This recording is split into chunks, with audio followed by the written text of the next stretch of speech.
Kodu Soomes. Tere, hea kuulaja! Minu nimi on Annela Liivat ja olen Eesti Organisatsioonide Võrgustik Soomes juhatuse esimees. Täna tundub, et tuleb hoopis teine taskuhäälingu episood, sest ma olen saanud küsimused, millele ma püüan vastata. Mul on mõtteid, mida ma tahaksin jagada koos teiega ja EOVS on lühendatult just see meie nimi, mis on tegutsenud 5 aastat ja meil on oma väga värvikas lugude kogum. Kõigepealt kutsun ma sind loomulikult minema ise uurima meie kodulehte eovs.fi. Sa leiad sealt kõik meie liikmesorganisatsioonid, sa leiad sealt ajaloo, kuidas me siis kokku tulime, mis oli eelnev, mis on nüüd 5 aasta jooksul järgnenud. Ma arvan, et kõige toredam küsimus, kas tead, et on just see, et meie kuulajaskond, meie jälgijaskond, meie sõpruskond on kahekordistunud ja selle üle on meil ainult hea meel. Eesti Organisatsioonide Võrgustik on ametlikult loodud 30. oktoobril 2020. Meil on põnevaid aastaraamatuid, mille loovadki meie liikmesorganisatsioonid ja ka sellel aastal on siis 2025. aasta kohta aastaraamat olemas. Eesti Organisatsioonide Võrgustiku kõige olulisem samm oli 2024. aastal aprillis, kui meist sai üks ülemaailmse Eesti Kesknõukogu liige. Meil on hea meel ka öelda seda, et meie ametlikuks koostöölepinguga partneriks on Eesti Kultuuriseltside Ühendus, sest mida EOVS teeb, on kindlasti hea ja tugeva sideme hoidmine Eestiga. Meid eestlasi on Soomes väga palju. Mõned andmete kohaselt üle 70 000, ametlike andmete kohaselt kuskil 56 000, et võta sa kinni, kui palju meid siis päriselt on. Ja siin on väga tähtis roll olnud EOVS-il just kohalike omavalitsuste valimiste perioodil eelmisel aastal, kui üle 100 tubli eestlase või Eesti juurtega kandidaadi kandideeris siis oma kohalikus omavalitsuses. 12 inimest said ka asuda siis tööle, et parandada ja arendada oma kohalikku piirkonda. Jah, öeldakse tõesti, et teid eestlasi ei ole näha siin Soomes. Me teame ise, et see on tegelikult väär. Jah, me ei ole sellised oma iseloomult, kes taome vastu rinda ja teeme kõvat häält, kuid igas Soome piirkonnas, igas väikeses või suuremas Eesti rakukeses on ülitublid eestlased ja just inimesed ongi need, mis on EOVS-i vara. Kui on esitatud küsimus, et mis oli 2025. aasta EOVS-i selline suurim vau-efekt, no ma ütleks, et see on väga suur pühendumus. See on imeliste inimeste, kes on nii juhatuses kui võrgustikus koostöö. Kõik huvitavad saate te vaadata ja lugeda peatselt ju aastaraamatust, et mina ei hakka neid asju siin kindlasti dubleerima. Aga võib-olla sellised eredamad 2025. aasta märksõnad on projektid. EOVS on mittetulundusühing, meil ei ole keegi palgaline töötaja, me teeme samamoodi kõikvõimalikke taotlusi ja projekte, et saada organiseerida või saada olla kaaskorraldaja. Ja meie projektide töö on siis ka vilja kandnud, alati neid saab loomulikult rohkem olla, aga suuremad võib-olla sellised, mida ma võiksin siin ära nimetada, ongi siis tihedam koostöö Helsingi linnaga, sest EOVS on asutatud Helsingi linnas. Jätkuv tugeva koostöö on ÜEKN-iga, Üleilmne Eesti Kesknõukogu, ja ka Eesti Kultuuriseltside Ühendusega. Siis väga-väga suur ettevõtmine oli ESTO 2019 raamatu kirjutamine ja nende meenutuste kogumine, mis toimusid 2019. aasta suvel Helsingis. Ka see raamat on kohe kõikidele huvilistele kättesaadav. Siis ma arvan, et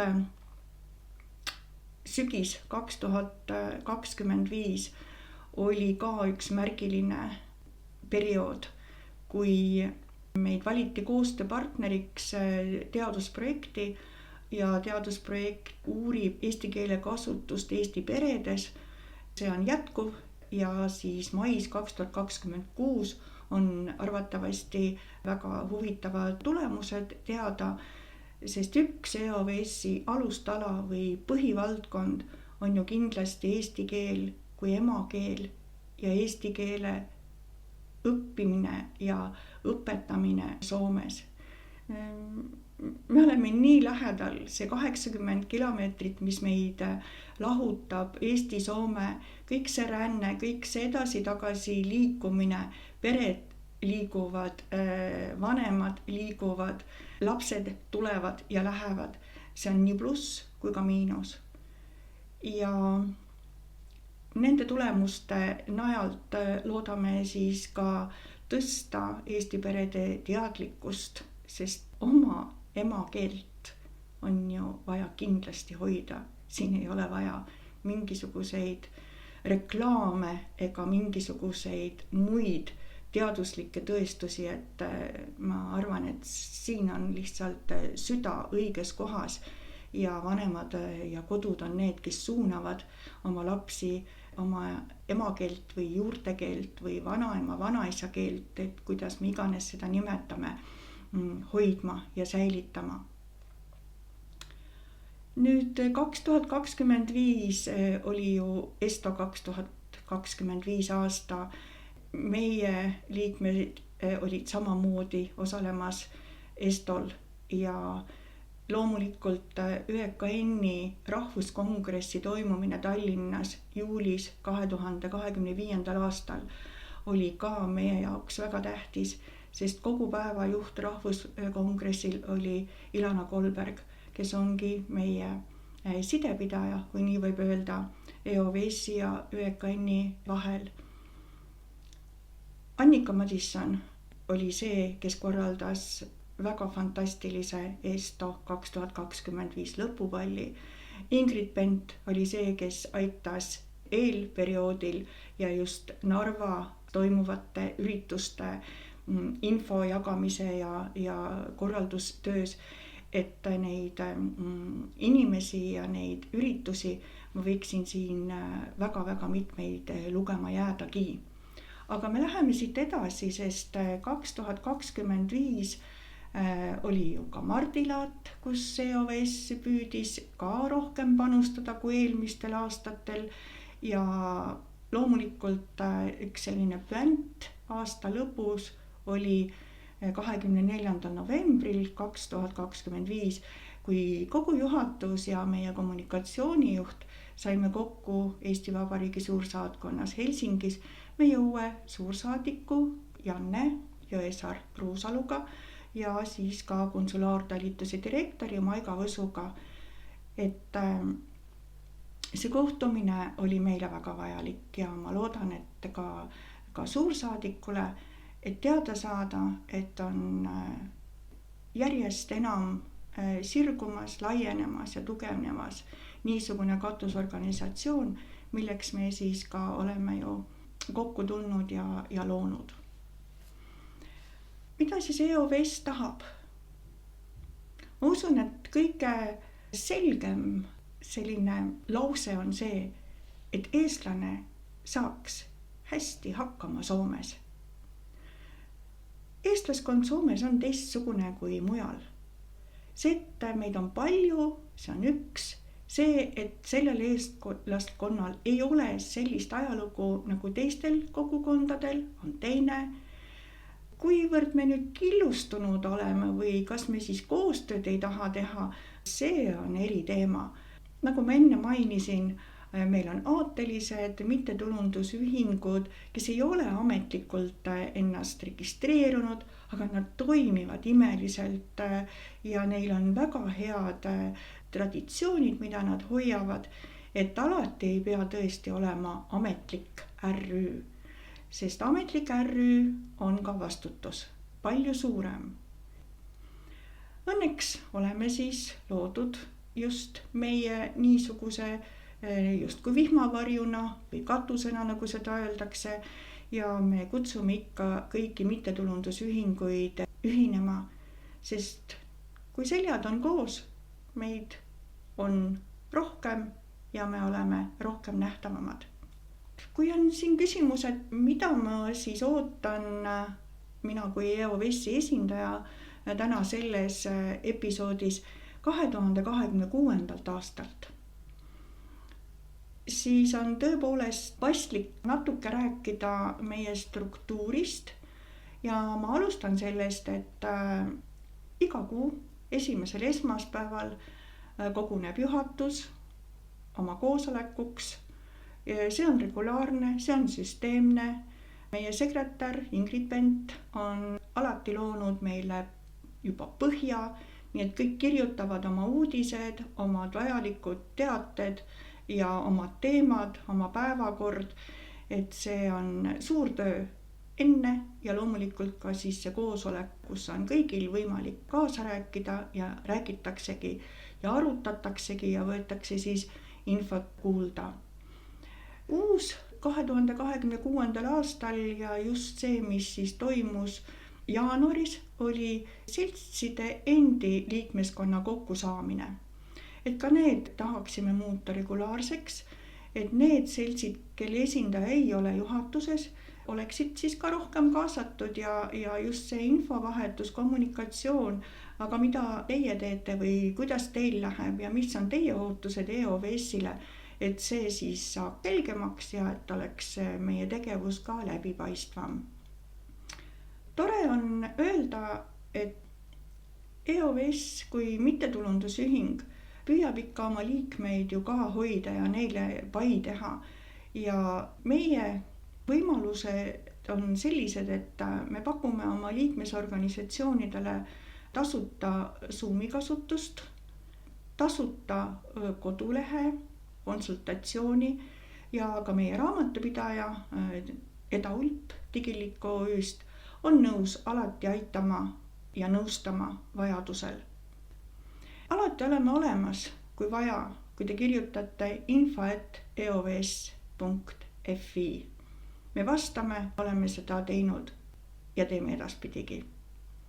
Loomulikult, kui teil tekivad küsimused, mis on huvitavad ka teistele ja seda siis pean eelkõige silmas meie eestikeelsete nõustamisteemade kogumiseks, siis ka need on teretulnud ja väga vajalikud, sest just sealt need eestikeelsete nõustajate teemade valik on meil kokku pandud. Ja kui ma alustasin juhatuse töökorraldusest, siis ma tulen siin edasi meie toimkondade juurde ja meie toimkonnad on iga aastaga laienenud ja rohkem koondunud. EOVS-i haridustoimkonda juhib Annika Madisson, kultuuritoimkonda juhib Katri-Lätt Šahmardan, eestikeelse nõustamise toimkonda veab Ülle Priks, noorte toimkond on Reijo Roosi õlul, kommunikatsiooni ja projektitoimkond on Tuuli-Emili Liivati vastutusel. Ja just läbi nende toimkondade me püüamegi jõuda haridusse, kultuuri, noorteni, igapäevase nõustamiseni ja laiemalt siis avalikkuseni. Infokanal on siis nii koduleht kui ka Facebook, et tõesti Facebooki jälgijaskond on kasvanud ja sealt peamiselt tullakse siis ja uuritakse ja huvitatakse ka EOS-i kodulehest. Nüüd paar sõna just eestikeelse nõustamise loomise vajalikkusest. Siin läbi Zoomi on võimalik sul tõepoolest ühineda ükskõik, kus sa siis Soomes ka ei ela, et on Lapimaa või Imatra või Ahvenamaa või Keskosa või Uusimaa. Zoom on avatud kõigile, see on tasuta, registreeru, sulle tuleb meili peale info ja praegu on just tuludeklaratsioonide deklareerimise aeg kohe ukse ees, et me katsume hoida, nagu öeldakse, kätt pulsil just nende teemadega, mis on vajalikud. Veebruaris on meil 11. veebruaril nõustamine just maksustamise ja vero tulu deklareerimine ja 25. veebruaril on meil siis tagasipöördumine või siis edasiminek, täpselt nii nagu inimesed ise ju tahavad oma järgmist eluetappi kavandada, aga siis kõik see, mis puudutab Eestisse naasmist ja Kaire Kokker Integratsiooni Sihtasutusest on siis tund aega meiega, jagab kogemusi, jagab häid nõuandeid ja niimoodi me liigumegi iga kuu, hetkel plaanides 2 korda kuus. See üleskutse on küll, tule, ole, saa teadlikumaks ja anna siis sõbrale ka õigete ja professionaalide poolt jagatud teavet edasi. Nüüd 2026 aasta on meie strateegia plaanis jaotatud esimeseks poolaastaks ja teiseks poolaastaks. Ja nagu ma nimetasin siis, et eesti keel emakeelena on esimese poolaasta prioriteet. Hea pere, kui sa kuulad seda minu üleskutset siin, siis on just nüüd õige aeg öelda oma lapsele või oma lapse klassijuhatajale, see sõltub, kas su laps õpib juba koolis või ei, et see sõnum klassijuhatajale võiks olla väga selge. Meie tahame oma emakeelt õppida ja et see oleks siis 2 tundi nädalas ja kohalik omavalitsus saab seda korraldada. Siin on väga-väga suur roll just vanemate tahtel ja siis küll neid võimalusi ka proovitakse leida. Jah, me teame, et see ei ole kohustuslik Soome riigile, aga kui meid on nii palju siin Soomes, siis see võiks olla kindlasti palju enam, kui seda on praegu. Oma emakeel, oma juurtekeel, oma südamekeel. Teisel poolaastal oleme seadnud märgiks Eesti kultuur Soomes. Meil on nii säravaid eestlasi ja nende seltse, kes tegelevad rahvatantsuga, kes tegelevad lauluga, kes tegelevad teatriga, et me saame ise korraldada justkui Eesti laulu- ja tantsupeo. Ja nüüd on siis see aeg küps, kui Tamperest alguse saanud rahvapidu 2018 aasta üritab sellel aastal teha suure hüppe ja oleme kavandanud EOS-i toel Eesti laulu- ja tantsupeo Tamperes. See toimub 22. augustil 2026, mis on pühendatud Eesti Vabariigi taasiseseisvumise 35. aastapäevale. Tänapäeva maailma situatsioonis vabadus, rahu, see on nii tähtis, et siin ei ole vaja üldse põhjendada, miks eestlane laulab ja tantsib ja hoiab oma juuri pärimusmuusikaga, on selge, meie ajalugu on seda meile tõestanud. Ja tore sõnum on ju siin ka see, et samal ajal augustis 2026 avatakse Torontos Eesti keskus. Jäägu see august 2026 2 suurepärase sündmusega meelde. Ja ma kutsun teid kõiki, nii meie EOVS-i liikmesorganisatsioone, kui siis meie koostööpartnereid ja kõiki Tamperesse 22. augustil. See on väga suur töö. See on meeletu pühendumine, meeletu tahe. Ja ma juba siinkohal ütlen suured tänusõnad usalduse eest, et me seda üleüldse julgeme korraldada. Ja muidugi kõikidele nendele, kes te olete juba öelnud, et jah, me tuleme Tamperre ja kes te veel ka mõtlete, et Pärnu naiskoor Leelo on oma jah-sõna kinnitanud. Läbirääkimised käivad siin veel mitmete teiste välisriikide külaliste esinejatega ja muidugi meie enda Soome vahvad laulu- ja tantsukollektiivid. Et saan juba nimetada Nopsajalat Turust ja Vingerbussid Porist ja Tamperest ning siis ka Ülelahedad ja Lahepere ja meil on siin veel teatud üllatusi tulemas.